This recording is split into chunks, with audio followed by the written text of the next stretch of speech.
চতিয়াৰ ইটাখোলা ড্ৰাগছসহ আটক এজন পেডলাৰ ইটাখোলাৰ টেঙা বস্তিত আটক কৰা হয় পেডলাৰটোক ইটাখোলা আৰক্ষীয়ে গোপন সূত্ৰৰ পম খেদি আটক কৰে পেডলাৰটোক শোণিতপুৰৰ চাৰিদুৱাৰৰ পৰা ইটাখোলালৈ এখন বাইকেৰে সৰবৰাহ কৰাৰ সময়তে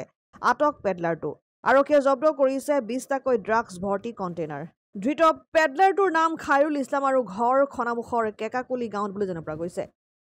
ল'ৰাজনক মানে পুলিচে ইনকুৱাৰী কিবা কৰিব আহিছিলে গম পাইছিলে কিবা ড্ৰাগছ নিচাযুক্ত দ্ৰব্য মানে লৈ আহি আছে আমাৰ টেঙাবস্তি ভিডিপি মোক যোগাযোগ কৰিলে মই ছেক্ৰেটাৰী মোক যোগাযোগ কৰিলে ৰাতিপুৱাৰ পৰা আমি খাপ পিটি আছিলোঁ আহোঁতে ল'ৰাজন আহিলে বাইক লৈ তাৰপিছত আমাৰ সন্দেহ হ'ল সন্দেহবশতঃ পুলিচে ৰখাইছে ৰখাতে পলাব বিচাৰিছিল তাকে ধৰিলে তাতেই ধৰি মেলি ক'ৰ পৰা আহিছিলে এই ল'ৰাটো খনামুখৰ পৰা আহিছিলে ক'ত চাপ্লাই কৰিব আহিছিল ড্ৰাগছ এইফালে ক'ৰবাত নিয়ে আছিলে এইটো ৰাস্তাতে যাব বিচাৰি আছিলে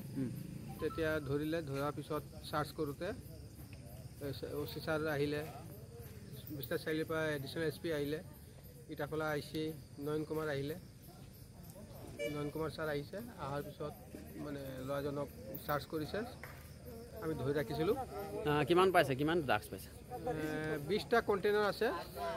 26.74 গ্ৰাম 20টা কণ্টেইনাৰ এটা মোবাইল পাইছে পালচাৰ বাইক এখন পাইছে 125 আৰু 400 টকা নগদ জামুগুৰি হাটৰ পৰা ৰাতুল হাজৰিকা ৰিপৰ্ট অসম আদিত্য